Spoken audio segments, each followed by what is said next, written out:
你爱我，我爱你，我是本傻甜蜜。你爱我，我爱你，我是本傻甜蜜。 Assalamualaikum warahmatullahi wabarakatuh. Perkenalkan, nama saya Ade Maulana Febrian. Saya akan menjelaskan tentang geosfer. Geosfer adalah istilah yang merujuk pada lapisan-lapisan penyusun bumi secara fisik dan fungsional. Geosfer mencakup semua komponen bumi, baik yang berada di dalam maupun di luar permukaan, membentuk suatu sistem berhubungan. Ada 5 lapisan geosfer, diantaranya 1 lapisan udara atmosfer, 2 lapisan air hidrosfer, 3 lapisan kulit bumi litosfer, 4 lapisan hewan dan tumbuhan biosfer, 5 lapisan manusia antroposfer. Di sini saya akan menjelaskan mengenai litosfer. Litosfer secara harfiah dapat diartikan sebagai lapisan batuan. Hal tersebut didasarkan pada penerjemah istilah aslinya yang berasal dari bahasa Yunani, yaitu litos yang berarti batuan dan sphaira yang berarti lapisan. Pada perkembangannya, litosfer juga dikaji dalam pembahasan geologi hingga geomorfologi, sehingga kajinya tidak hanya berkaitan dengan lapisan dan batuannya saja, tetapi berkembang juga hingga pembentukan permukaan bumi dengan tenaga pembentuk muka bumi jenis endogen dan eksogen dalam mengatur iklim, membentuk lanskap, dan menyimpan sumber daya alam. Baiklah, akan saya lanjutkan pada video berikut ini. Sekarang, coba lihat gambar ini. Setelah mengamati gambar tersebut, menurutmu ada berapakah lapisan itu? Yap, benar sekali. Secara keseluruhan, lapisan bumi terdiri dari 3 bagian utama: inti bumi, mantel bumi, dan kerak bumi. Yuk, kita mulai menjelajahi lapisan-lapisan itu. Lapisan terdalam bumi membentuk inti bumi yang tersusun dari material cair yang bertekanan sangat tinggi. Material-material yang menyusun inti bumi adalah mineral cair besi dan nikel. Suhu di lapisan ini mendekati suhu permukaan matahari loh, mencapai sekitar 6000 derajat Celcius. Nggak kebayang panasnya ya? Nah, inti bumi sendiri terbagi menjadi 2. Ada inti dalam bumi atau inner core yang berupa material padat, dan inti luar bumi atau outer core yang berupa cairan. Sekarang, aku berada di lapisan yang menjadi selimut atau selubung bumi, atau lebih dikenal dengan mantel bumi. Lapisan ini lapisan yang paling besar, karena sebagian besar massa bumi, yakni sekitar 80%, berada di lapisan ini. Suhu di dalam lapisan mantel bumi ini diperkirakan mencapai 3000 derajat Celcius. Sedangkan kandungan yang ada di mantel bumi ini seperti lava, namun sebenarnya lapisan ini juga bisa tersusun dari batuan yang panas. Sekarang, aku sudah mencapai lapisan paling luar. Lapisan yang ketiga atau bagian terluar bumi, yaitu kulit bumi atau kerak bumi. Ketebalannya di antara 5-70 km dan merupakan lapisan tanah dan bebatuan. Selain menjadi lapisan terluar, kerak bumi ini juga menjadi lapisan tertipis dibandingkan dengan lapisan lain, sebab hanya sekitar 1% dari massa bumi. Adapun unsur-unsurnya seperti oksigen, silikon, aluminium, besi, kalsium, natrium, kalium, dan magnesium. Baiklah, di sini saya akan menjelaskan apa itu tenaga eksogen. Tenaga eksogen sendiri adalah tenaga yang berasal dari luar bumi dan memiliki sifat merusak morfologi atau relief yang sudah ada. Tenaga eksogen terdiri atas erosi, sedimentasi, dan pelapukan. Warahmatullahi wabarakatuh. Perkenalkan, nama saya Raja Laresdi Ernanda. Saya dari kelompok 2 akan membawakan materi pelapukan. Pelapukan adalah proses penghancuran batuan karena faktor alam seperti cuaca, organisme, atau perubahan kimia.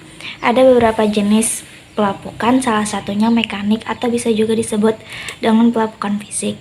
Pelapukan mekanik adalah penghancuran batuan secara fisik tanpa merubah komposisinya. Artinya, batu itu hanya hancur tetapi kandungannya tetap sama. Proses ini sering terjadi di tempat dengan perubahan suhu yang ekstrim. Saya Rizko, saya akan menjelaskan apa itu pelapukan kimia. Pelapukan kimia adalah proses pelapukan massa batuan yang disertai dengan perubahan susunan kimiawi batuan yang lapuk tersebut. Pelapukan ini terjadi dengan bantuan air dan suhu yang tinggi. Proses yang terjadi dalam pelapukan kimiawi ini disebut dekomposisi. Yang termasuk pada pelapukan kimia yaitu sebagai berikut. Pertama adalah hidrasi, yaitu proses batuan yang mengikat air di permukaan saja. Yang kedua adalah hidrolisa, yaitu proses pengurangan air H2O menjadi ion-ion positif dan negatif. Yang ketiga yaitu oksidasi, yaitu proses pengkaratan besi. Yang keempat adalah karbonasi, yaitu pelapukan bantuan oleh karbon dioksida. Contoh ketiga dari pelapukan adalah pelapukan biologis. Pelapukan biologis adalah pelapukan yang disebabkan oleh aktivitas makhluk hidup, seperti manusia, hewan, dan tumbuhan. Namun, dari ketiga jenis makhluk hidup tersebut, tumbuhanlah yang paling banyak menyebabkannya. Sebagai contoh adalah foto berikut.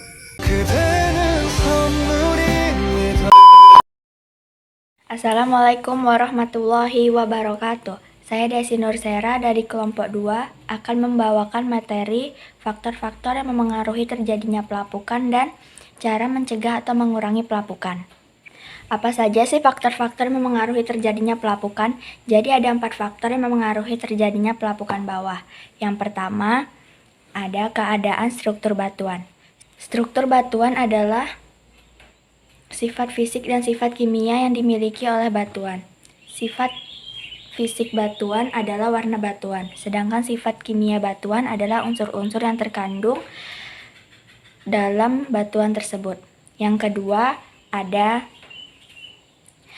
keadaan topografi. Topografi muka bumi juga ikut memengaruhi proses terjadinya pelapukan batuan. Yang ketiga, cuaca dan iklim. Unsur cuaca dan iklim yang memengaruhi terjadinya pelapukan adalah curah hujan, suhu udara, sinar matahari, angin, dan lain-lain. Yang keempat atau yang terakhir ada keadaan vegetasi. Vegetasi atau tumbuh-tumbuhan juga dapat memengaruhi proses pelapukan, sebab akar-akar tumbuhan tersebut masuk dalam celah-celah batuan. Itu tadi adalah beberapa faktor yang memengaruhi terjadinya pelapukan. Lanjut ke materi berikutnya, yaitu cara mencegah atau mengurangi pelapukan. Ada beberapa cara untuk mencegah atau mengurangi pelapukan. Yang pertama, melakukan konservasi tanah dengan cara menanam pohon atau tanaman penutup tanah. Kedua, membuat terasering atau guludan. Yang ketiga, membuat saluran drainase atau irigasi. Dan yang keempat, melakukan reboisasi.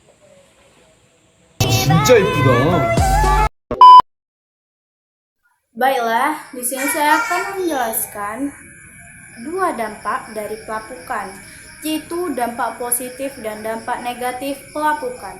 Dampak positif pelapukan diantaranya membentuk tanah yang subur bagi para petani, memproduksi mineral yang baik untuk manusia, membentuk permukaan bumi yang unik, serta memproduksi habitat baru bagi manusia.